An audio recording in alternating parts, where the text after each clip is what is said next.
Pronto, tá bom. Orar demais faz mal. Até remédio demais faz mal.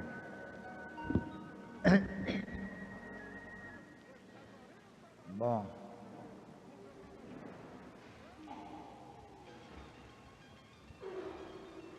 vocês estão já lembrados do... O Marcelo, estão lembrados do seminário, né? Você me ajuda aí. O seminário que vai ser realizado no dia 27, domingo, o dia todo, lá no Centro de Convenções, no Balcão Iemanjá. E aí, se inscrevam. Vocês precisam se inscrever para prestigiar o trabalho do centro onde vocês vão trabalhar. Que aqui é uma reunião preparatória, não é? Eu não digo desenvolvimento da mediunidade, porque ninguém desenvolve ninguém. É uma questão muito até pessoal. E depende de vários fatores, não é? Tanto endógenos como exógenos. Quer dizer, os fatores que estão dentro da pessoa e as motivações, né? As provocações, os estímulos e aí por diante. Inclui até a ação dos espíritos, principalmente obsessores, que eles agem na surdina e nos confundem. Às vezes a pessoa pensa que está livre de uma obsessão, não está não. Ninguém, nem Jesus escapou, quanto mais o resto. Pois bem, então nós vamos fazer seminário e aqui está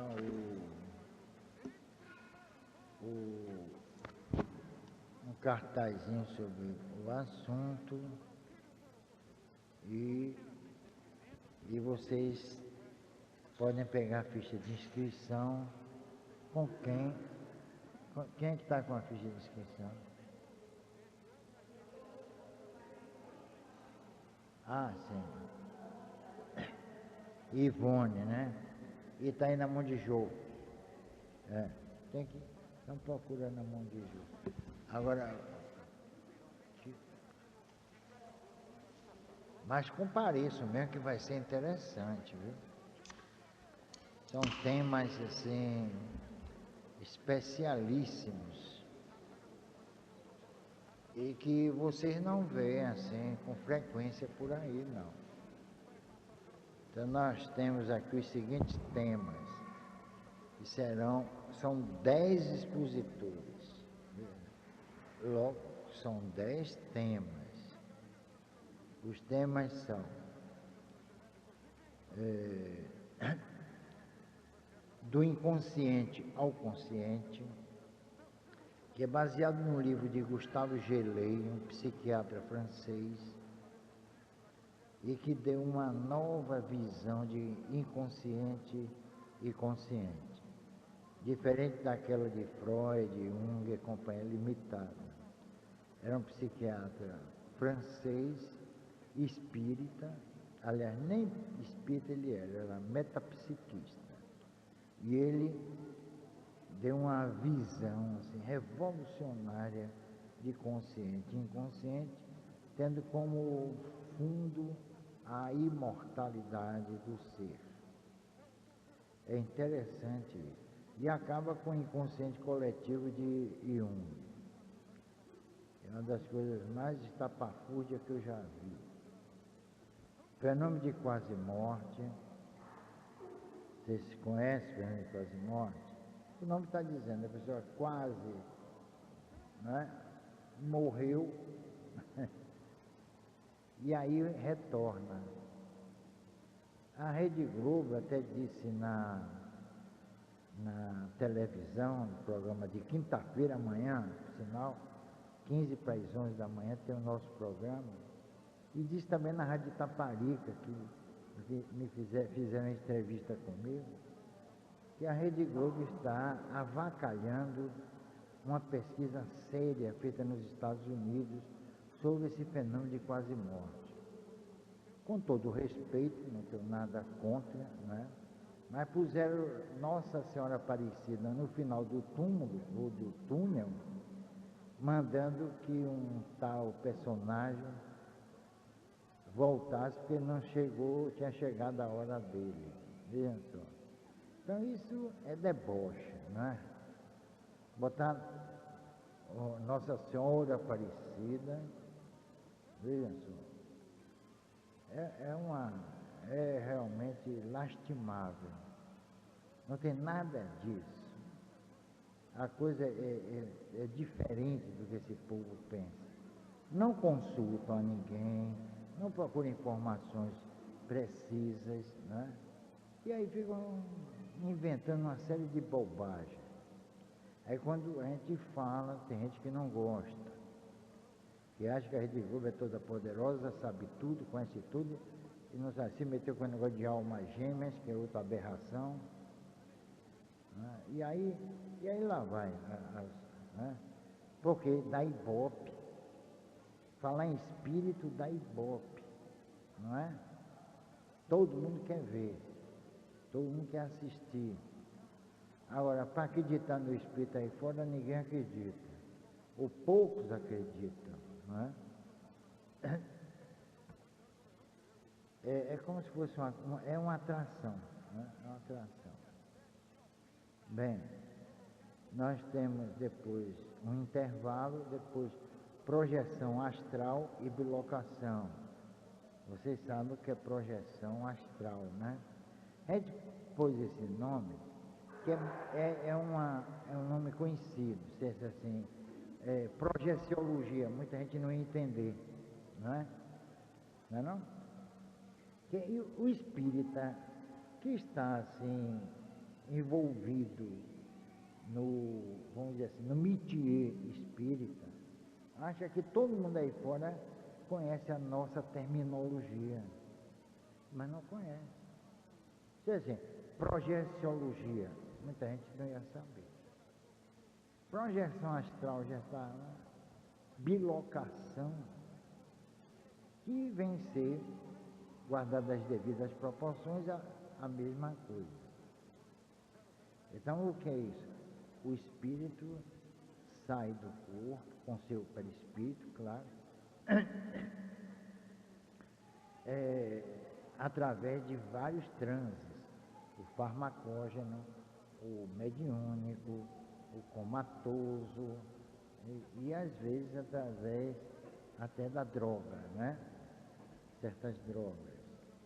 Então ele sai do corpo, né? Um traumatismo craniano, e aí por diante. Então ele sai e ele experimenta várias situações. Às vezes ele não se lembra de nada. Aliás, muitas vezes ele não se lembra de nada. Mas há vezes em que o espírito se lembra do que lhe aconteceu quando estava fora do corpo. Estava transitoriamente fora do corpo. E levando assim num ponto assim mais assim particularizado, o sono, que é um transe longo, né?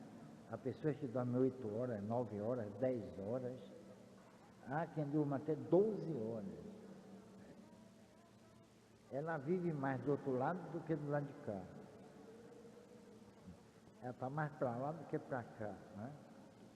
É um transe, de qualquer maneira, o sono é um transe, né? E como todo transe, é enigmático. Até hoje, por mais que a gente estude, eu não encontrei ainda uma explicação racional, lógica sobre o sono. Até hoje não. É algo assim fantástico mesmo. Inclusive no campo da memória, dos registros chamados mnemônicos, etc. Tem a idioplastia, tem um livro clássico, Pensamento e Vontade, de Ernesto Bozano, sobre a idioplastia. Como o nome está dizendo, são dois vocábulos, por ideia e o que? A configuração, a objetivação da ideia. Chama idioplastia. É um caso parecido com formas-pensamento. Vocês já ouviram falar em formas-pensamento? É mais de Helena Blavatsky, né? Pelo menos foi ela que deu ênfase, embora forma-pensamento já fosse conhecida há muito tempo. Mas, no livro Doutrina Secreta, ela fala assim, taxativamente, de formas-pensamento. Quer dizer, é a força imagética do pensamento. Quando fala em até uma espécie de materialização efêmera, sem vida, claro, da forma que foi concebida. Isso é interessante, há trabalhos até em laboratórios a respeito. A Ensaio e Teoria das Sensações nos Espíritos é um trabalho de Kardec que vocês encontram no Livro dos Espíritos. É o que os espíritos sentem, entre aspas, após a morte. É algo também que se particulariza. É uma espécie até de idiosincrasia sensorial, não é? O que é a idiosincrasia sensorial? Idiosincrasia é aquela questão ligada à percepção individual de determinados fatos que são, às vezes, sofrem uma espécie de mutação sensorial. Piorou.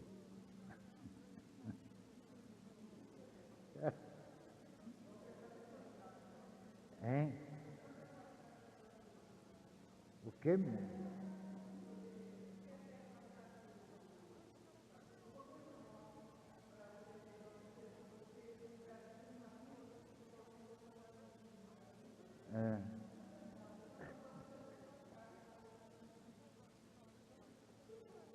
Piorou ainda mais.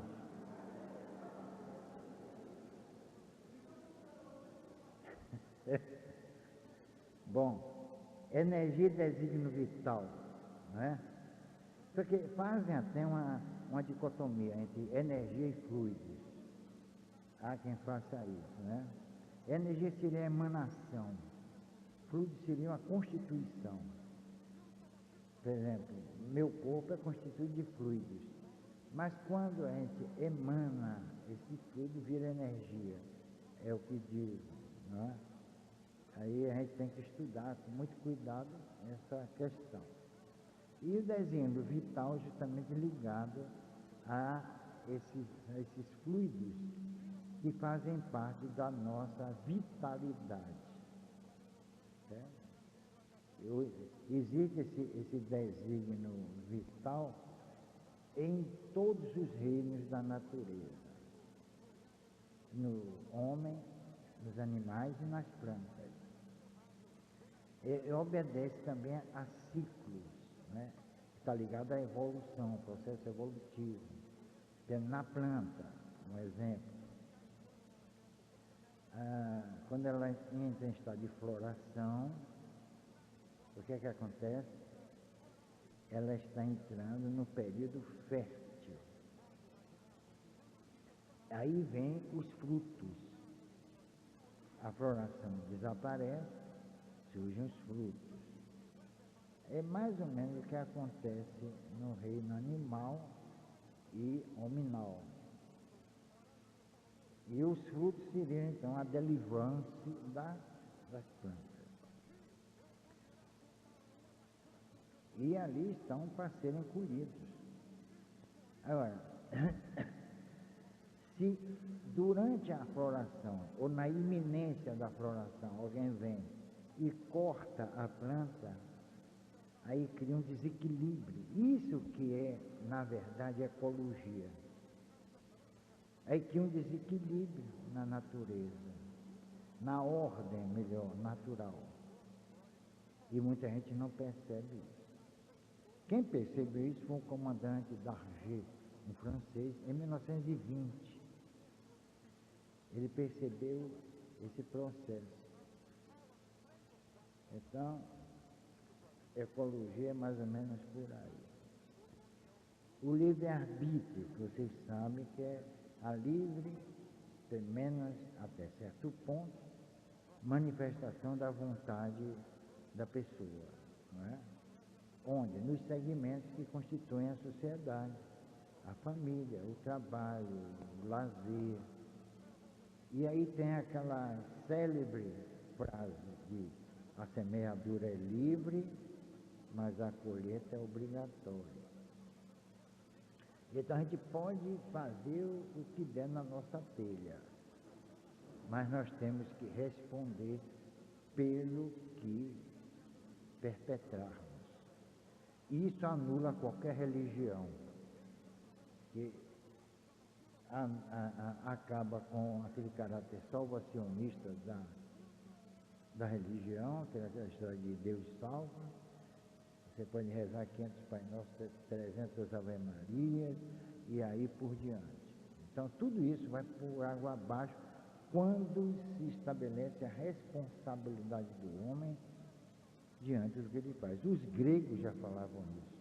Até Tales de Mileto, um dos pioneiros no campo da filosofia, né, considerado um pré-socrático, ele já dizia isso.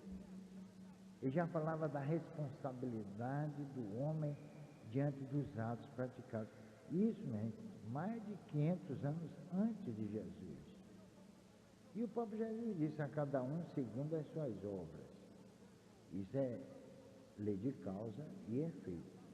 Nenhuma religião pode enfrentar isso. Nenhuma. Na face da terra, não. Então aí está a responsabilidade do homem diante do que ele faz. E se a reencarnação não existisse, essa lei não teria sentido. Aí é o lastro da lei da chamada reencarnação. Então a reencarnação é uma questão de bom senso, como eu escrevi até um trabalho sobre isso. Não fique procurando provar a reencarnação dentro de laboratórios que muita gente não vai conseguir. Que ela está ligada fundamentalmente ao desenvolvimento ético do ser. Então isso não pode ser medido em laboratório, de jeito nenhum. E é uma questão até de pessoa para pessoa, dependendo das suas possibilidades, das suas aptidões e do seu compromisso diante da lei natural. Então é uma coisa que não se pode medir através de provetas e retortas a sua existência. Essa é uma questão de ponto até de honra do próprio movimento espírita. Que às vezes espíritas incautos e até certo ponto ignorantes, e devemos vibrar por eles por causa da ignorância, pensam que a reencarnação pode ser provada em laboratório. Não. É como Ian Stevenson diz, a reencarnação se prova através de fatos. E muitos fatos. Porque cada fato tem suas características, suas peculiaridades, suas especificidades.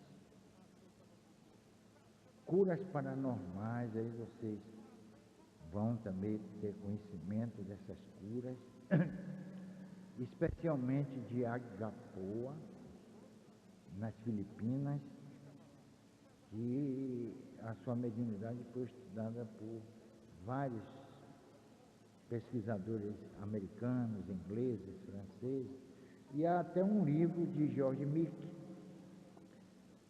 antes dado a pesquisa sobre transcomunicação e depois curas espirituais. Foi realmente um trabalho notável de George Mick.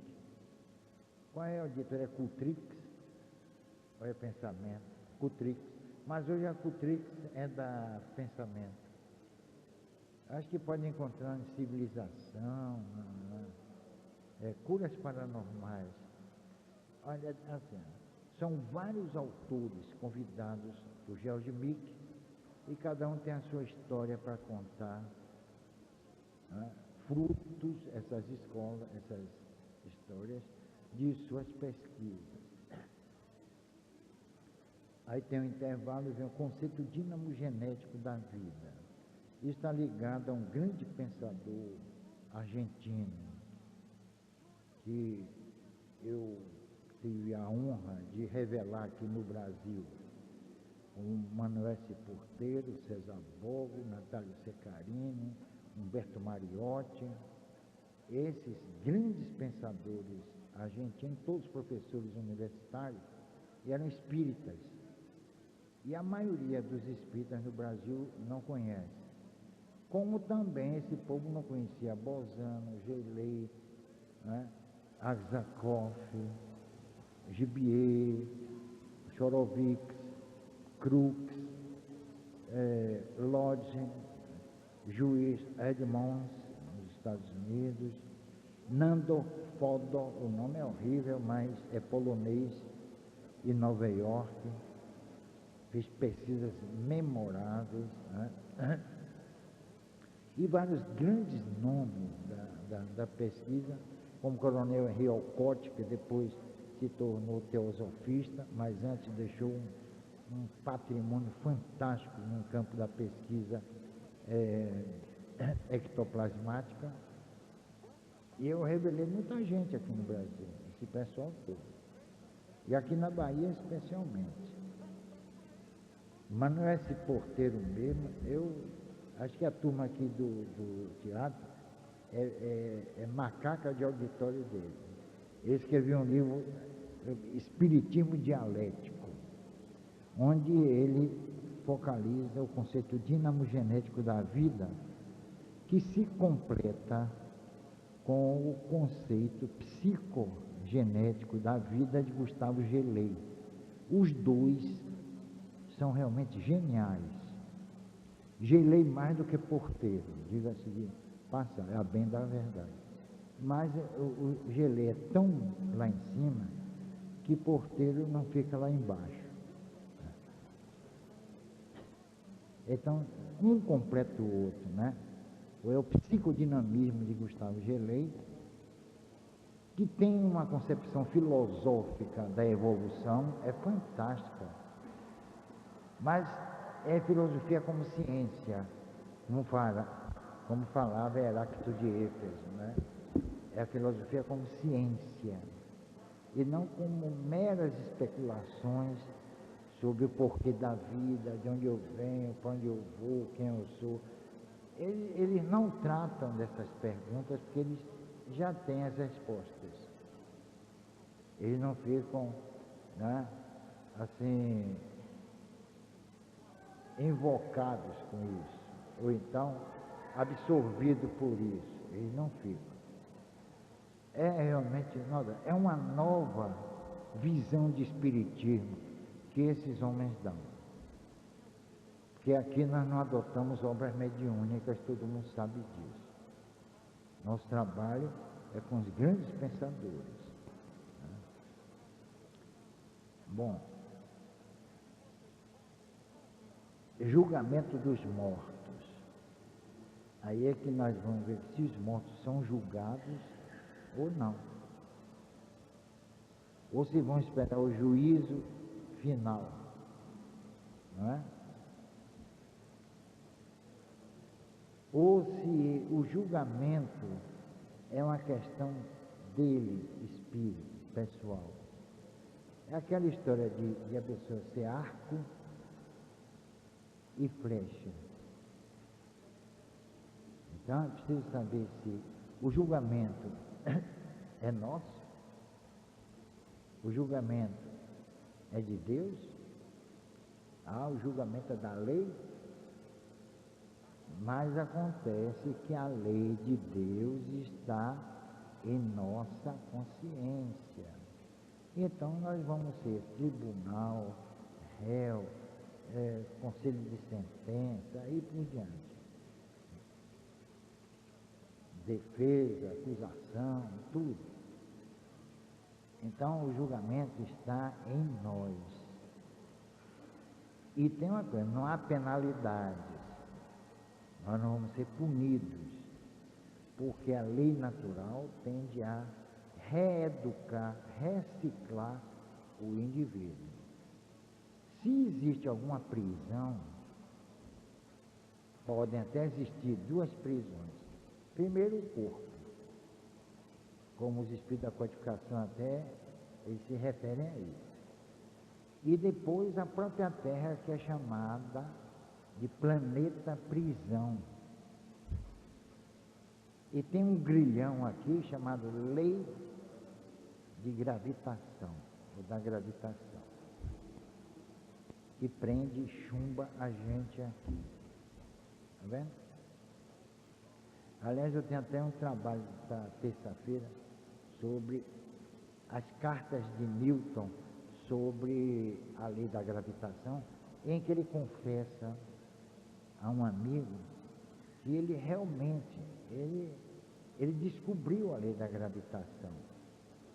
Não foi ele a rigor, mas admitamos, né? Foram os gregos. Mas ele disse que descobriu uma forma científica, mas ele não sabe de uma coisa, como funciona. O eletromagnetismo da Terra, não sei o que, mas ele não sabe. E agora já descobriram uma lei nova de gravitação que é ligada à repulsão e não à atração.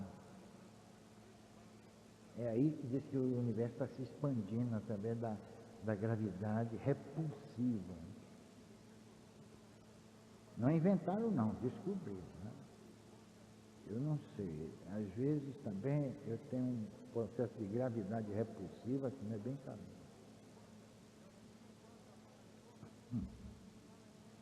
E é grave.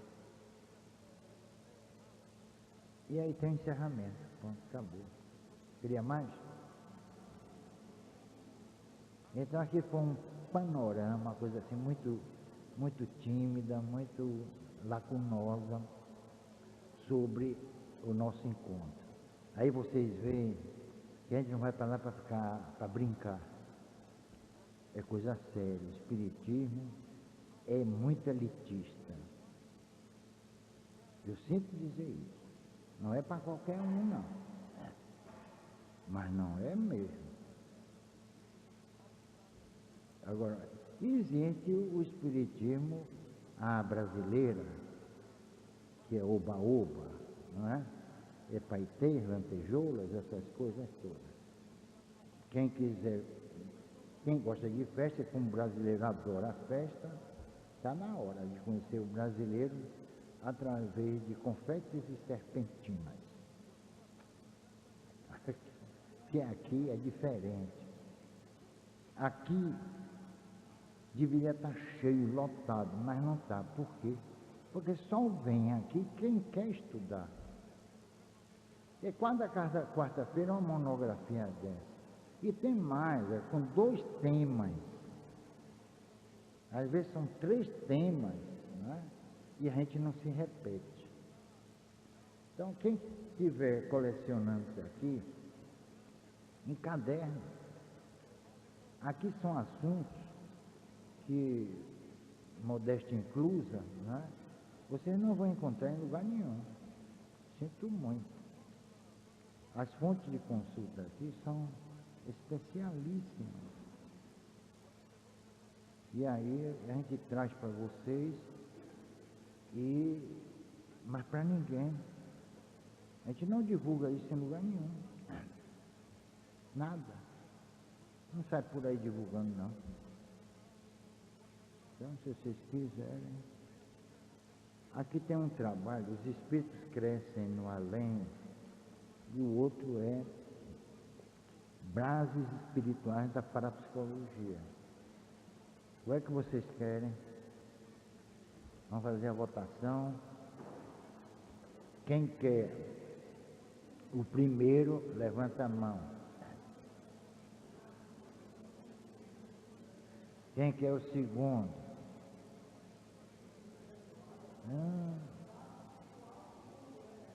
Bases espirituais da parapsicologia. É o segundo. O primeiro, os espíritos crescem no além. Quando eu escrevi esse trabalho, eu aí mandei para uma revista. Eu colaborava em 43 jornais e revistas espíritas. Hoje eu colaboro em 2, porque eu não quis mais, sinceramente. Que é muita bobagem para o meu gosto, sabe? Eu sou muito presunçoso. Quem não me conhece, diz, pô, esse cara é metido. Não sou metido a nada, eu sou. É como eu botei na internet, no nosso site, que vocês acham que eu sou crítico? Aí eu boto adiante, eu sou mesmo. Tá? Eu mesmo fui respondendo, não foi, Lucas? Eu respondi, tanto eu fazia a pergunta como respondia. Para provocar, né? A gente tem que provocar, porque o pessoal só quer aquele ramerrão e tem que concordar com todo mundo. Não pode não. Amanhã vai ter uma gravação, a de sábado vai ter outra gravação do programa, e a de sábado vai ser um comentário sobre a revista Veja. Vocês leram? Autoajuda? Sabe quanto estão faturando nos Estados Unidos com autoajuda, livro de autoajuda? 6 bilhões e 500 milhões de dólares por ano. Agora, a proporção que vendem é a mesma proporção que vendem remédios psiquiátricos.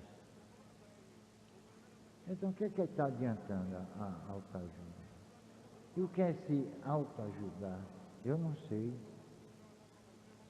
A pessoa chega aqui obsidiada, entupida de remédio, coitado, não sabe nem onde está. Eu vou chegar para dizer, oh, você precisa se autoajudar. É assim? Ela, a baba escorrendo. É isso? Vai se autoajudar mesmo? Tem condições de se autoajudar? A não ser que tenha a mesma denominação de automóvel, que não anda sozinho, a gente tem que dirigir. Não é?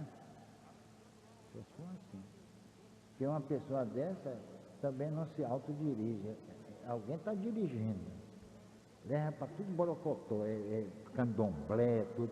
Ela vai, coitada, ela não sabe nem onde está. Quando ela toma consciência, que se tomar do que está acontecendo, que revolta. Eu já vi muita coisa. Bom, os espíritos crescem no além. Então, quando eu publiquei isso numa revista, aí recebi, é por isso que eu não quis mais escrever em revista nenhuma.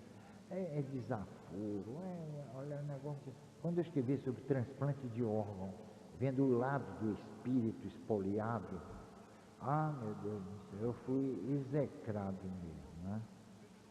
E o pessoal quer que a gente reze pela cartilha dele, entre os beatos e beatas. Aí, quando a gente contraria, aí, pronto. A pecha diz assim, ele é obsidiado, pronto. É assim que faz. Ele é desequilibrado. Por quê? É aquela história de uma cidade todo mundo ficou doido, menos um, esse era o doido. É assim que funciona. Não é? Pois é, então esse é um tema que ainda não foi devidamente tratado por qualquer investigador, dentre os muitos que se dedicam ao psiquismo. Sabes que o perispírito, sob o comando do espírito, é o modelador do corpo, acompanhando não só o crescimento deste último, como também presidindo a reconstituição de certos órgãos danificados por acidente ou doença. Que ele esteja no além, sujeito às mesmas regras biológicas, embora num ambiente que nada tem de comum com o mundo que nos cerca. Eis um caso profundamente nebuloso, para a solução da qual não há dados que bastem.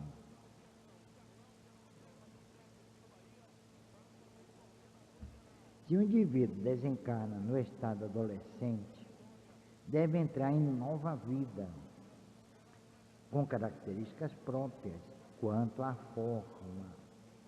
Já se vê por esta que, geralmente, é identificado nas sessões de materialização.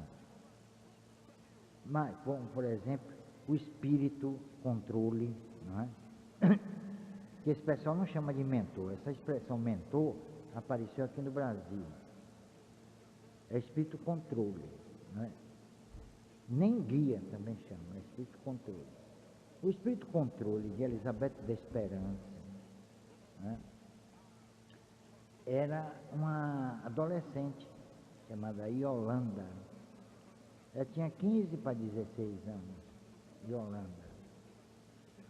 E ela realizava prodígios, essa menina. Coisas assim fantásticas mesmo. Ela mandou até que levasse um caco com terra e sementes de morango à parte. Ela, na vista de mais de 40 pessoas, ela planta as sementes, põe um lenço de cambraia por cima do caco. O caco foi levado por uma pessoa, por um assistente, por um pesquisador. Não estava preparado nem coisa nenhuma. E alguém que plantou as sementes. Meteu as sementes na terra, no caco, estava no caco. Cobriram, e aí todos ficaram em silêncio e de olho no caco. E Yolanda, completamente materializada, andando para lá e para cá, para lá e para cá. De repente o lenço foi subindo,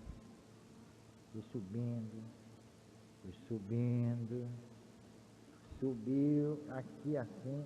Quando tiraram o lenço, tinha um pé de morango cheio de morangos. Que fenômeno é esse? Esse é a prova de que os espíritos têm um controle das leis da natureza que nós desconhecemos. Aí vem a história dos elementais. Vocês se lembram dos elementais? Nós já falamos aqui. Que são os espíritos elementais? São esses gênios tutelares da nossa organogênese. Então, eles interferem em todos os reinos da natureza. E cada reino tem a sua especificidade em termos de evolução. Então eles interferem nas leis da natureza, como Yolanda demonstrou conhecer. Agora, uma menina de 15 anos e tinha esse conhecimento fantástico das leis da natureza. Então a aparência no mundo espiritual pouco importa. Se é adolescente, se é um velho com barbas brancas, se é um jovem, se é mulher, se é homem, isso pouco interessa a aparência. É aparência e nada mais. Se vocês sabem, como Gelei fala no seu psicodinamismo, isso aqui é apenas aparência. A vida não está aqui no corpo. A vida é o espírito.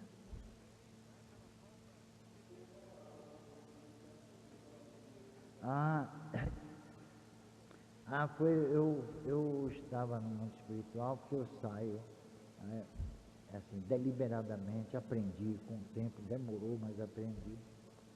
E aí me encontrei no mundo espiritual com uma médium, que hoje trabalha até com o Djalma, nosso companheiro Djalma, estudioso da doutrina. Ziza, o nome dela. Aí ela me telefonou e disse, Bernardo, eu tive um sonho com você. Eu disse, não foi sonho. Mas conte, eu fiz. Aí eu cheguei num lugar, ia ter uma conferência, e você entrou, eu vi você entrando, e quando chegou a minha vez eu não pude entrar. Barraram no baile, né? Eu entrei, aí cheguei lá, parecia o Balbininho, mas muito luxuoso, porque no mundo espiritual não tem nem favela, nem palafita, não tem nada, porque é a questão ideoplástica. Olha, vocês devem ir ao seminário para saber o que é ideoplastia. Lá não tem favela, não tem pobreza, não tem miséria, não tem periferia, a não ser nos livros medianos que criaram o tal umbral. Eu acho aquilo ali uma maluquice. Aí, resultado, eu entrei, e aí estou lá, né? Porque é perigoso pensar lá, pensar é perigoso. Aí eu fiquei pensando, meu Deus, quem será que vem falar? Aí quando daqui a pouco entrou um menino desse tamanho assim, com a cara rechonchuda, assim, vermelho.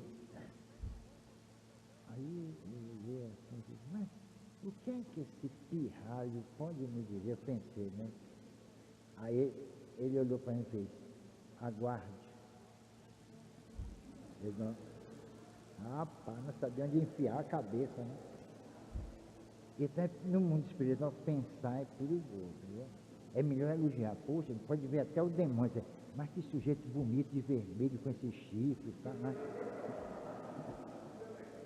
Que elegância, tá? Que originalidade, né? E ainda pensa, você vai para algum concurso de fantasia e tal? Leva assim na brincadeira, né? Senão você está ferrado, né? Bom, mas se ele desencarnou pouco tempo depois,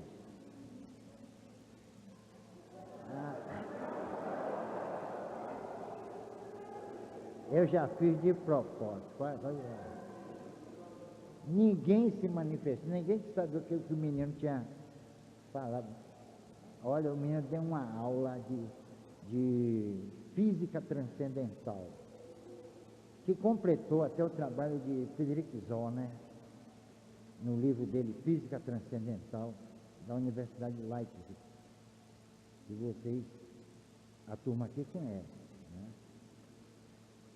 Ele completou, que coisa fantástica. Aí que a gente descobre que existe uma cosmologia espiritual, não digo espírita, mas espiritual, que a gente precisaria conhecer e muitos não conhecem. Aí muitos segredos da natureza, ou pelo menos do universo, seriam revelados. Como essa história que os físicos, né, os astrofísicos ficam aí, coitados, atrás de Big Bang e não sei o que lá, né?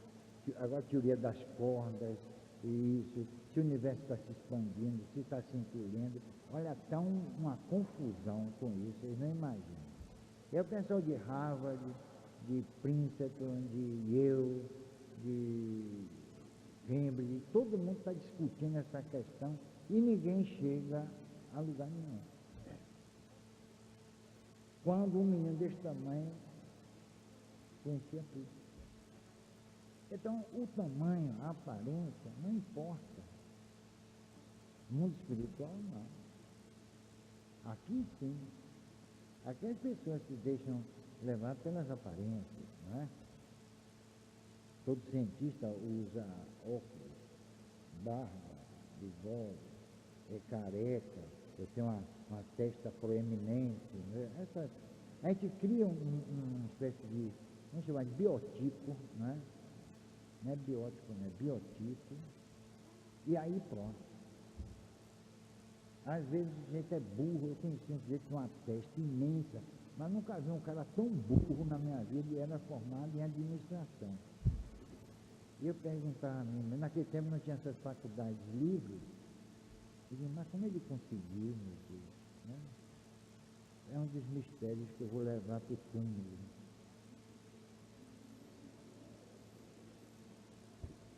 Mas se ele desencarnou pouco tempo depois, satisfeita,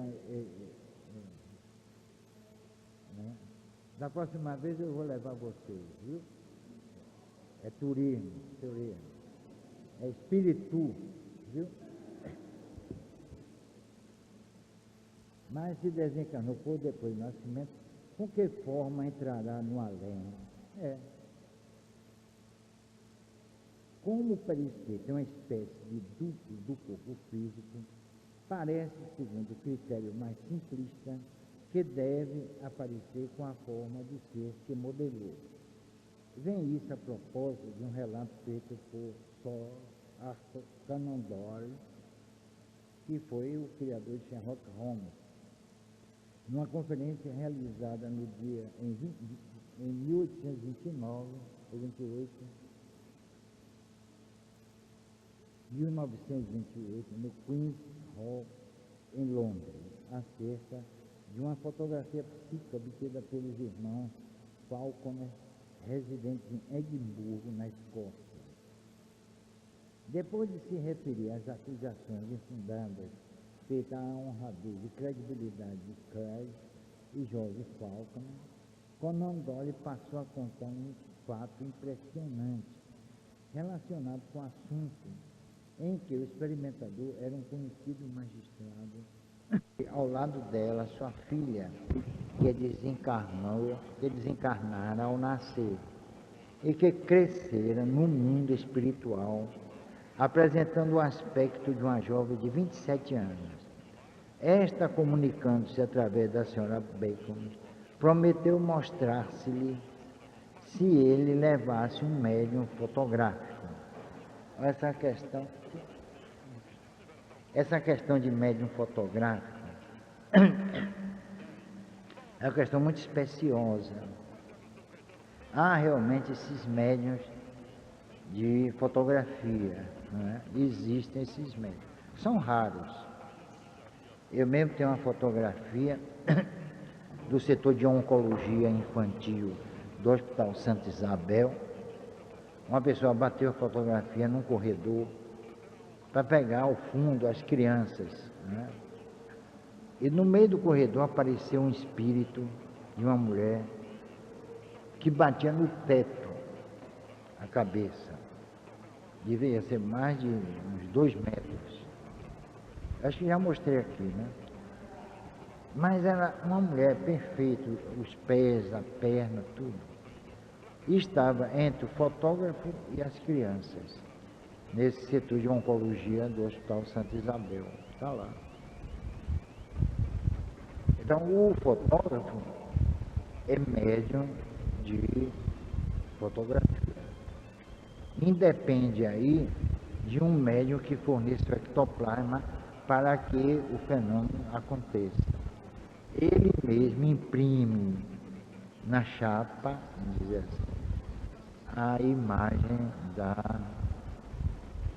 do espírito. Ontem mesmo eu passei um documentário aqui, não é filme, é documentário sobre vários fenômenos que foram registrados em casas consideradas assombradas nos Estados Unidos. Não é filme, não é simulação. Um pouquinho. Não é simulação, não. Estava realmente acontecendo. Bateu a fotografia, tinha uma mulher na janela. Aí deram um perito em fotografia para examinar. Ele constatou depois do exame que não era uma coisa assim fraudulenta, não era uma montagem. Ele aproximou através do computador várias vezes. Então, por detrás da fisionomia do espírito, existia uma caveira. Foi o que aconteceu comigo. Quando o espírito Ambrósio Parreira ia fazer minha cirurgia, e ele mete a mão, ele derrete a mão. Por quê? Porque essa área minha aqui é preparada para o trabalho de desobsessão. Quase 40 anos trabalhando com desobsessão. Então eu tenho que ter uma proteção, porque é um dos pontos mais solicitados pelos obsessores, é este aqui. É o plexo solar, porque daqui ele parte para tudo. Vai para o cardíaco, para o laríngeo, aí lá vai. Como também pode chegar até o genésico, não é? Então isso aqui tem uma proteção. E ele não sabia. Aí teve que fazer E aí eu descobri uma coisa interessante. Quando a mão derreteu, eu vi os ossos. O esqueleto da mão. O esqueletozinho. Está vendo? Então provou o que 12 pessoas estavam no ambiente e viram. Olha aí, quer dizer, o espírito apareceu na casa, ele foi filmado, não foi um médium de fotografia, ele foi fotografado e foi filmado. Quando fizeram a aproximação, de quantas vezes, do rosto do espírito, por detrás dele estava a sua caveira. Isso foi uma coisa assim assombrosa. Foi agora, 2005, que fizeram esse documentário. Aí eu trouxe o documentário todinho para aqui. Vários acontecimentos, todos reais. Então os espíritos, como dizia Jesus, agem onde quer, eles estão em toda parte. Hoje mesmo estava uma revista espírita nova que apareceu, estava entrevistando Jorge Risini, nosso querido amigo Jorge Risini, de São Paulo, um dos últimos, ou um dos remanescentes, né, das pesquisas sobre o espírito, que hoje não se faz mais. Aí perguntaram, por que hoje estão, assim, faltam tantos médiuns de efeitos físicos? E ele disse, não faltam médiuns, não. Faltam pesquisadores. Os médiuns estão aí. Por que falta pesquisadores? O pessoal quer saber de autoajuda, autoconhecimento, iluminação interior, a busca do eu, não sei o que lá, essas maluquices todas. Isso não é pesquisa espírita, isso nem é espiritismo. Isso é algo que ninguém vai conseguir. A busca do eu interior. Veja só. O que é o eu interior? Eu não sei. Quem fala disso é I Ching, taoísmo, há milhares de anos e ninguém conseguiu nada. A China está aí, ó. Entrega uma ditadura terrível. E muitos desses procedimentos, como também na Índia, não é? Surgiram, né, lá, tanto na Índia como na China, Paquistão, sei lá das quantas. E vocês veem que a Índia é 1 bilhão e 200 milhões de indivíduos e a maioria passa fome. Então são procedimentos que não tem nada a ver com a nossa vida, nem terrena, nem extraterrena. É hora de buscar o eu interior. Que maluquice é essa? A busca da felicidade, como se estivéssemos já no termo de nossas existências, quando nem mal começou o negócio, né? Nossa jornada mal começou, e nós não sabemos nem onde é que vai acabar isso, e quando vai acabar. Porque as reencarnações sucessivas, e até o próprio Kardec e os Espíritos falam em lei de solidariedade entre os mundos, a transmigração das almas. Nós podemos até ir para outro mundo, daí. Nós somos cósmicos, somos universais. A nossa mãe não é a Terra, não. É, por enquanto, é uma espécie de adoção. Mas nós somos filhos do universo. Nós não temos pátria como espíritos. Nós não temos. Tem um lugar pré-determinado. Não, eu tenho origem aqui. Ninguém sabe da origem biológica, quanto mais espiritual. E não venha com Darwin não, que fica difícil.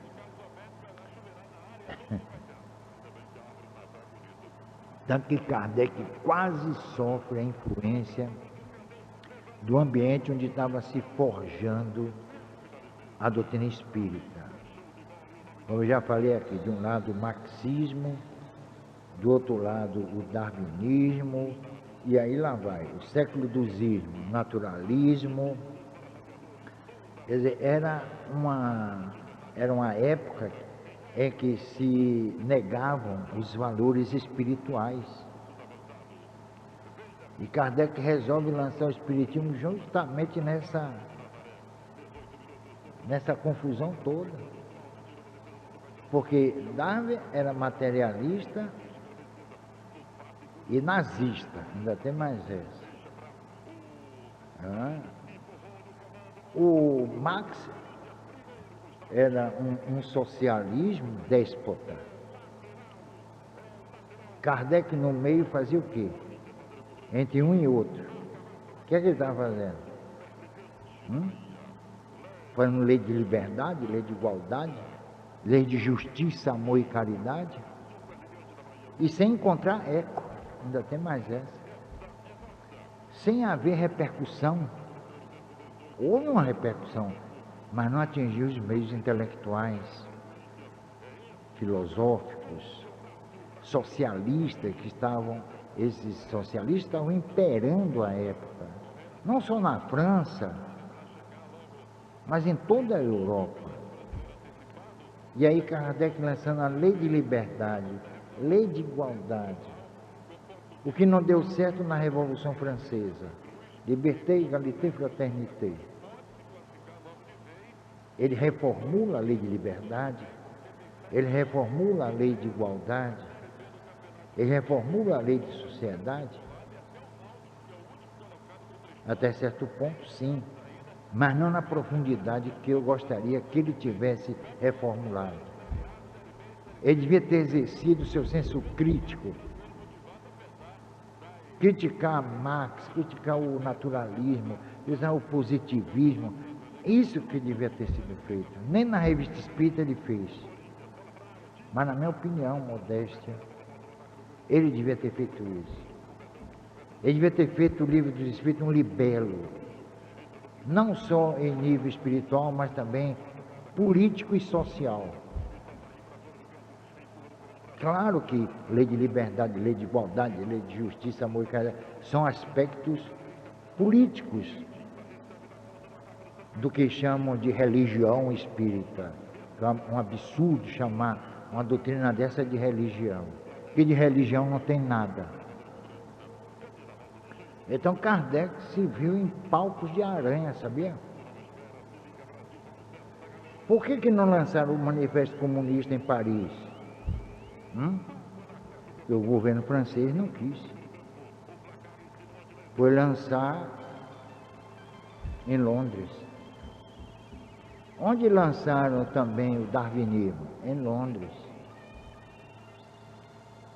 Então, não são duas grandes fases da humanidade, são dois processos que desgraçaram com a humanidade. O comunismo, que até hoje está aí, se impondo através da ditadura, do arbítrio, da violência. O outro, o evolucionismo, que reduziu o homem a uma origem simiesca, ou quer dizer, grotesca. animalesca e carnavalesca não, tem outra história, mas burlesca. Pronto. É isso que o homem é. Veja a que ponto degradaram o pobre do homem. Uma origem animalesca e nasceu para morrer. Pronto. Vamos resolver os problemas sociais, as igualdades, as desigualdades, e aí os direitos e deveres. Como é que vai resolver isso? Então, é uma opinião minha, me desculpem a presunção, pelo amor de Deus, mas eu acho que Kardec perdeu um grande momento aí de arrasar com a folia desse povo. Mas acabar mesmo, ele podia fazer isso, ele tinha talento para isso, mas não fez isso. Ele arrasava. Aí vem um Manuel S. Porteiro, aí vem um Gustavo Gelei, aí vem um Humberto Mariotti, nem Leon Denis, que é meio poético e era autodidata, um Natálio Secarini. Então esse pessoal pega a doutrina espírita e aí dá a ela uma impressão acadêmica. Foi isso que esses pensadores fizeram. Herculano Pires, até certo ponto, não é? Com a sua concepção existencial de Deus, ele deu realmente uma guinada assim, fantástica, mas ele se perde também. Ele se perde porque ele chama Dilthey, ele chama tantos outros grandes pensadores, como os educadores tradicionais, Pestalozzi e Piaget. Ele envolve esse pessoal, que não admitiu o espírito. Pestalozzi era até protestante. Aí complica tudo. Em vez de ele usar o pensamento dele, que era notável, era um homem inteligentíssimo, estudioso, mas ele ficou chamando cúmplices, vamos dizer assim, ou coautores, que divergiam fundamentalmente da tese palingenésica do espiritismo, do psicodinamismo de Gelei e do conceito dinamogenético da vida de Porteiro, que dão esses três princípios, eles revigorizam, vamos dizer assim, o espiritismo. Ele dá uma visão filosófica, ética e social ao espiritismo que jamais o espiritismo teve. Porque se nós não estudarmos o espiritismo sob esses prismas, nós vamos achar realmente que é mais uma religiãozinha. Pronto. Como botaram lá no Congresso agora da Federação Espírita do Estado da Bahia, eu digo logo não, está lá. Há 140 anos chegava mais uma religião ao Brasil, o Espiritismo. Aí tenha paciência, não chegou por acaso.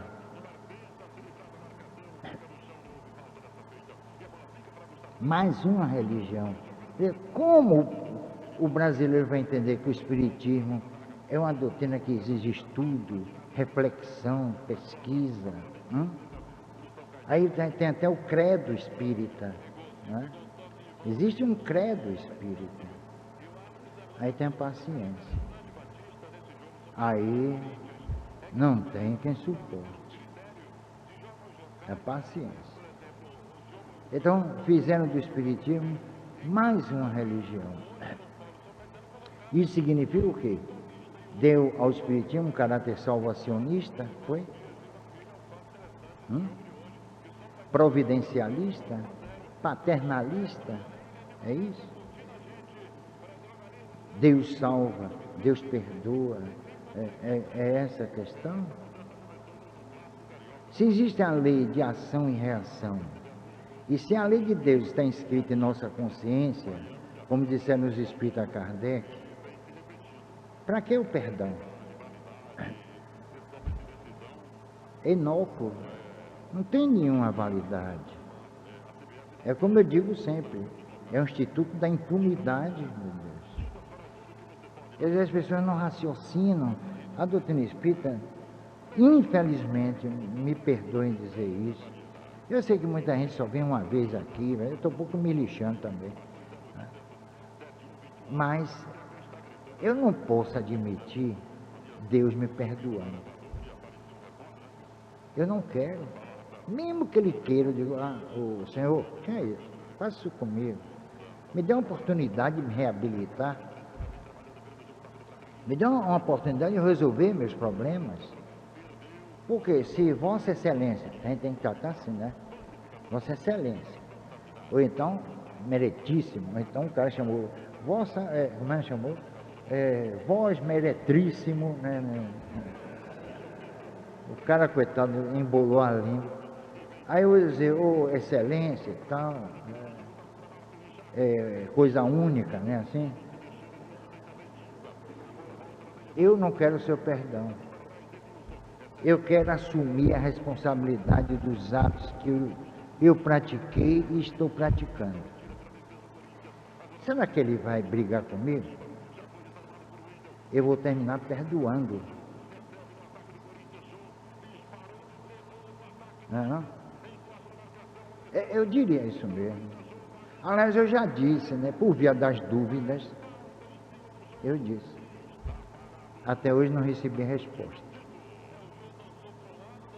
O SEDEX não chegou lá. Mas eu não quero ser perdoado. Não é? O perdão existe em função, sabe de quê? Da unicidade da existência. Só se vive uma vez. Não é? Mas se a gente vive várias vezes, se ele vai perdoar nesta vida e as outras? É bom, é melhor deixar para lá. Não é não? Senão a gente fica perdido no espaço. Bom, depois de se referir às acusações infundadas feitas à honradez, que a liberalidade, ele contou esse caso. Esta comunicante, através da senhora B, prometeu mostrar-se ele levasse um médium fotográfico. Mas como ele saber que é o seu retrato, inferiu o magistrado? Eu porei um sinal na chapa. Um ano mais tarde estava esse magistrado de Edimburgo, quando ouviu falar dos irmãos Craig e George Falcon. Procurou-os e acertou com eles a realização de uma sessão em que foram tiradas várias fotografias do magistrado. Numa delas apareceu uma encantadora jovem de cerca de 27 anos e embaixo a forma de um feto em ectoplasma. Os irmãos Faulkner não sabiam que antes a entidade que se dizia filha do magistrado houvera se comunicado através da senhora Bacon e prometera mostrar-se numa fotografia psíquica ao tempo em que oferecia, como de fato ofereceu, um inequívoco sinal. Conan Doyle terminou o relato com estas palavras: se isto não é um caso de genuína fotografia psíquica, então não sei onde poderemos encontrá-lo. A supracitada sessão se realizou no dia 5 de setembro de 1924. O magistrado levou as chapas e examinou meticulosamente a máquina fotográfica antes de a carregar, tendo procedido às manipulações usuais. A sessão foi feita às escuras, razão porque não se vê fundo nenhum na fotografia. E enquanto a câmara esteve aberta, o visitante conservou-se sentado com Craig e George. Antes da sessão, o magistrado disse que tinha perdido um filho na guerra, que gostaria de obter uma fotografia dele. descreveu-lhe mesmo as feições. O fato é que ele nunca tivera filho nenhum. Queria ver se os médios, a fotografia, esses médios fotografavam algum imaginário soldado. Claro que os médios disseram antecipada e honestamente que não podiam garantir qualquer resultado satisfatório, visto que não exerciam qualquer controle sobre os espíritos. Está vendo aí? Quando acabar, há médiuns que acham, que pensam que o espírito é meio que cachorrinho. Cholinho, tá, vem cá, tá. Não é assim não. O espírito não obedece a ninguém não, a não ser que seja um espírito subserviente, aí é diferente, é outra história. Mas esses espíritos que trabalham com efeitos físicos e materialização, eles são temperamentais, começa por aí. Eles não aceitam ordens. É uma dificuldade, eu sei porque eu lidei com eles. É uma dificuldade trabalhar com esses espíritos. Qualquer coisa eles ficam logo magoados. É um negócio sério. São muito desconfiados e tal. E não existe espírito superior, coisa nenhuma, comandando essas reuniões. Existe o espírito de controle. E eles sabem como manipular o ectoplasma. É um processo químico de altíssimo nível. Isso eles sabem. O espírito superior só fica dando mensagenzinha psicografada, falando coisas lindas, maravilhosas, que a gente não pode botar em prática. Pode? São muito lindas, mas eu não posso botar em prática o que está ali. Seja justo, seja bom, seja tolerante, seja magnânimo. Como é que eu vou ser tudo isso de uma vez só? Tem a questão da minha natureza, não é? Eu ainda não sou um espírito e eu desconfio que as pessoas também não são. Eu ainda não cheguei lá de dar outra face. Eu não dou. Porque se me derem um tapa aqui, eu dou também. Ah, eu dou, sim. Ele vai dizer, não, meu irmão, então, pode bater aqui. Não, eu não. Eu não sou hipócrita. O sangue ferve, é ou não é? Isso faz parte da nossa natureza. Jesus não se conformou com o que ele viu, pintou horrores, quanto mais a gente. Eu, por exemplo, eu ponho sempre a minha pessoa como exemplo, para não haver constrangimento, certo? Para mim, vocês são para lá de santos. E não adianta que eu não vou me decepcionar. Logo que soube do resultado da sessão, o magistrado revelou a sua identidade, era um juiz do Supremo Tribunal inglês, bem como esclareceu os irmãos médios quanto à jovem que apareceu na fotografia e o feto de uma criança esboçado em octoplasma. Este caso oferece-se naturalmente à dúvida. Quem pode garantir, e aí incluir o próprio pai, que aquela jovem era filha do magistrado que crescera no plano espiritual, ali chegando na forma de feto? Quanto ao fenômeno de fotografia psíquica, reveste de notável importância, convidando a pesquisa séria e produtiva. É claro que isso suscita dúvidas, não é? Muita gente. Mas vocês não se esqueçam do que os espíritos disseram a Kardec, e disseram muito bem, sobre uma questão muito importante e ligada a isso aqui. O espírito dá ao seu perispírito a forma que desejar. Pode haver casos até de licantropia, né? Zootropia, pode haver. o espírito se transformar numa bola. Ele pode dar ao seu perispírito a forma que desejar. Ele pode ter saído daqui da vida ainda num estado fetal e lá retomou a sua aparência até anterior, pode ser. Vocês já viram falar em transfiguração? Já? Ernesto Bolzano estudou uma médica chamada a senhora Bullock. Ela apresentou a Ernesto Bolzano, professor de Turim, metapsiquista, contemporâneo de Lombroso, Sciarra, Richer, Delane. Ela apresentou a ele várias expressões que ela tivera em vidas passadas. Parecia com bigode, sem bigode, gorda, magra, às vezes era homem, mulher. Ele ficou assombrado. É que naquela época não havia esses registros, né? Filmadoras e fotografias digitais, essa coisa toda.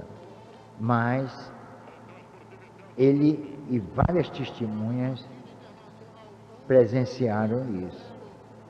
Kardec também fala na questão da transfiguração, que pode ser anímica ou pode ser mediúnica. No caso examinado por Bolzano, foi anímica. Ou psíquica. No caso de Kardec, foi mediúnica. Então, a transfiguração pode ser anímica ou pode ser mediúnica. Como no sonambulismo também. Às vezes, há casos de sonâmbulos que sentam assim à mesa, escrevem, às vezes até analfabeto. Mas já houve um caso na Espanha de 3 fenômenos num só. Primeiro, de sonambulismo. Depois, o de xenoglossia, que ele escrevendo em línguas estranhas a dele. Então, sonambulismo, xenoglossia e transfiguração. O sonâmbulo apareceu aos pesquisadores com a aparência que tinha na vida anterior. Então, foi transfiguração, sonambulismo e xenoglossia. Ora, ele era analfabeto. Como é que escreve numa língua como a língua grega, se ele não conhecia nem a dele, o espanhol? Então, 3 fenômenos a serem aí estudados, analisados: xenoglossia, sonambulismo e transfiguração. E transfiguração anímica. Ele entra em transe sonambúlico, levanta, vai à mesa, pega lápis, papel ou caneta e escreve. Mas escreve numa língua diferente da dele. E a aparência dele era outra. Esse foi um dos casos assim mais interessantes para estudo. E os pesquisadores lá, presenciando tudo. Então, essas pesquisas ficaram para trás. Ninguém mais faz trabalhos dessa natureza. Aí é que está. Por quê? Porque, como eu disse, estão enfatizando essa questão de autoajuda, busca da felicidade, essas coisas, que eu acho que isso não tem sentido nenhum.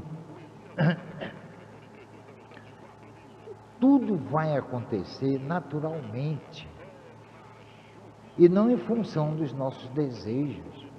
Vocês sabem que os homens ainda são seres inconclusos. Tudo que nós desejamos, na verdade, ou pelo menos grande parte do que nós desejamos, não vai se realizar. Por quê? Porque esse pessoal, quando formula um desejo desse, não pensa nele mesmo como um ser imortal e suscetível de reencarnações sucessivas. Para quê? Não é para se aprimorar, não. Porque no mundo miserável desse, que a gente para se aprimorar fica difícil. É o despertar das suas naturais potencialidades através da reencarnação. E vocês sabem que a rigor não existe karma. Eu não devo nada a ninguém. Eu devo a minha consciência. Onde está a lei de Deus. Eu tenho que me reabilitar diante da minha consciência, diante da lei natural que está em mim, da minha consciência. Não está em nada assim palpável em mim, que a consciência e inconsciência, pelo que consta, são manifestações abstratas do espírito e não do cérebro. O cérebro não segrega a consciência nem a inconsciência, nem a inteligência, nem a memória. É o espírito. Tanto que quando nós nos afastamos do corpo físico, preservamos a nossa memória, tudo. Nós identificamos pessoas. Isso quer dizer que a nossa força mnemônica está no espírito, está em nós, espíritos, e não no cérebro, que fica lá inerte. O que é que o cérebro faz durante o sono? Aí é que está. Nós temos uma atividade assim, às vezes, intensa, fora do corpo físico. Aí vem aquilo que chamam, muitas vezes, de sonhos. E não são sonhos. São contatos que nós temos com pessoas, com situações, locais, né? Às vezes daí pode decorrer até o déjà vu, né? Você esteve lá fora do corpo e um dia você passa por lá e reconhece. Ah, será que eu reencarnei aqui? Não, você esteve lá fora do corpo. Ora, por quê? Aí é que está o segredo da esfinge, né? Como desvendar o segredo da esfinge? Aí, com o tempo. Então, nós ainda sabemos pouco a respeito de nós mesmos. E a maioria esmagadora aí fora não sabe nem porque vive. Quando tem qualquer crise, quer se matar porque, para esse pessoal, a morte é o fim de tudo. Ou então é o fim dos problemas. Parece que ele vai solucionar todos os seus problemas com a morte. Aí é que está o ledo engano. Ele vai complicar mais a vida dele, isso sim. É uma questão de crença, minha gente. Essas alturas dos acontecimentos, eu não creio, eu sei.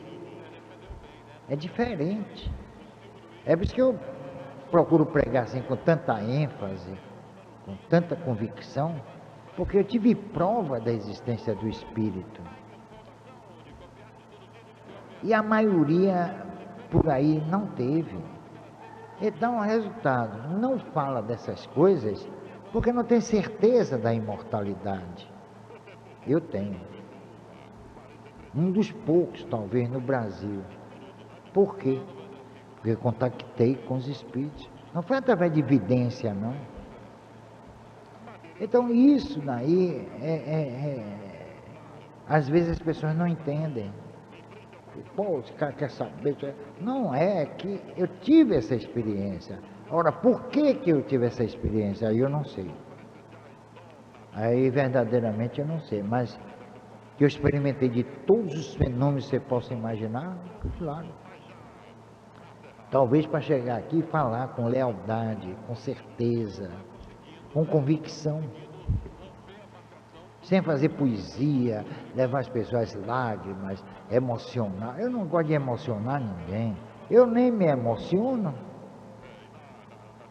Eu nem me emociono, não sei fazer ninguém ficar emocionado. Eu gosto que as pessoas pensem, principalmente vocês que estão aqui, raciocinem e vejam que o Espiritismo não é mais uma religião, não é uma doutrinazinha, é um sistema e que merece estudo, pesquisa, reflexão. É isso que o Espiritismo. Porque eu disse que o fulcro do Espiritismo seria a comunicação com os mortos, não é isso? Não é não. Não é nada disso. É a comunicação que nós podemos e estamos fazendo aqui no plano Terra. Principalmente com o próprio Espírito encarnado, nós mesmos, conosco. É essa a maior de todas as comunicações. Não adianta a gente se comunicar com o morto. A gente se julga futuros mortos. Ou somos eternos? É aí que está o nó górdio da questão. Primeiro nós temos que nos acreditar seres eternos, para que possamos acreditar nos seres eternos. Que é mais fácil a gente acreditar nos espíritos do que acreditar em nós mesmos como seres eternos. Mas não é esse ser eterno que vai ser julgado, vai para as geenas, vai para purgatório, não é isso não. São seres que continuarão, depois da morte, a pensar, a raciocinar, a desejar, e aí, a avaliar situações, a ter culpa ou não, a sentir remorsos. É esse o ser que vai para o outro lado da vida. E a vida tem um outro lado, e é isso aqui. O outro lado da vida está aqui. Está longe não. Está lá em cima, na estratosfera não. Está aqui. O mundo espiritual é isso aqui, ó. Aqui tem uma opção de espírito aqui. Está cheio. Uns, às vezes, vêm atraídos pela conversa, não gostam, e aí vão embora. Eles vão, né? Não são obsessores não, né? São curiosos, eles vêm, não gostam da conversa. É uma conversa mais melosa, mais, assim, né? Teológica, sei lá. Aí se mandam. Vocês sabiam dessa? Eles não têm interesse de reformular ideias, valores, concepções, conceitos, sei lá, aí se mandam. Que essa área aqui foi bombardeada pelos religiosos. Aí eles se sentem atraídos, eles vêm. Aí chegam aqui, não gostam do discurso. Eu já disse a ele, olha, vocês podem não gostar do que eu digo, mas pelo amor de Deus, não vibrem contra mim. Vibrem contra as minhas ideias. Ponto. Não sei, parece que eles admitiram isso, né? E não estão. Bom, quanto a não gostar de ideias, acho que todos têm esse direito, não é verdade? Ninguém está obrigado a seguir ideologicamente quem quer que seja. Isso é natural. Agora, deem um crédito àquilo que a gente está pregando. Estudem. Procurem estudar. Aí a coisa vai mudar. Sabe onde que vocês encontram bons livros? No sebo, ali em Brandão, Graúna. Acho que ali naquele shopping Aeroclube tem também um sebo, né? Porque nessas livrarias espíritas ou não espíritas, vocês não vão encontrar esses livros. Eu vou passar aqui uma bibliografia para vocês na próxima quarta-feira. Hein?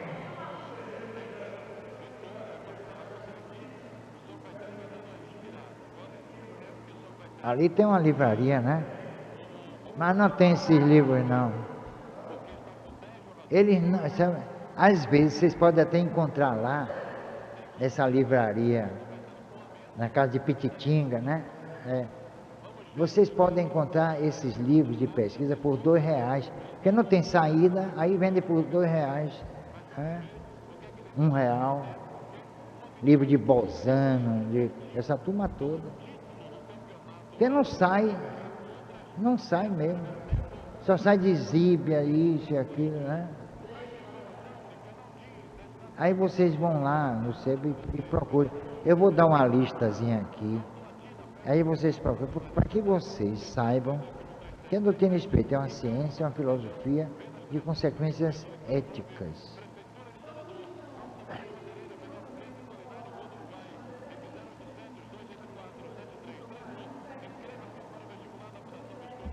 No site, a gente já botou alguma coisa, vamos fazer uma relação de obras, agora, obras que vocês encontrem, né? Porque eu mesmo cataloguei 300 e tantas obras espíritas que nunca chegaram ao Brasil. Eu botei, né? Eu fiz no livro sobre a magia, eu botei 83 autores ligados à magia, mas ligados mesmo, com mais de 300 obras. A maioria não veio ao Brasil. Então esse pessoal conhece magia e espiritismo de uma forma fragmentária, porque não procura estudar, não procura conhecer. São esses livros de autoajuda, aliás, o programa sobre autoajuda vai ser muito bonzinho.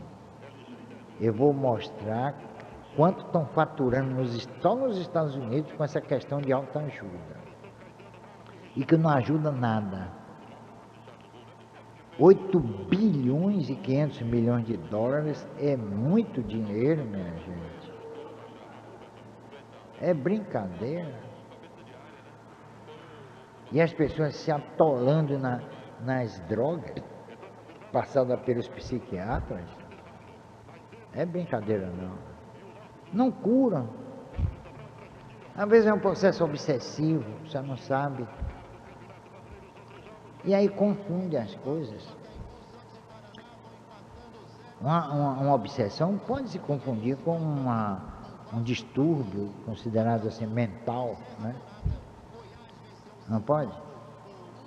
Eu já vi um caso de obsessão. O obsessor ele desencarnou esquizofrênico. Pois bem, ele passava toda a sintomatologia para a obsidiada. Ela se comportava da mesma forma como ele se comportava, sem tirar nem pôr. E aí? Vamos dizer assim, é uma doença fictícia, como Kardec chamava. Ela tinha todos os sintomas, mas não era. Mas ela estava sendo tratada como se fosse. No entanto, é uma obsessão. Então, como descobrir isso? É difícil, não é fácil, não. Só mesmo uma casa onde faça a desobsessão.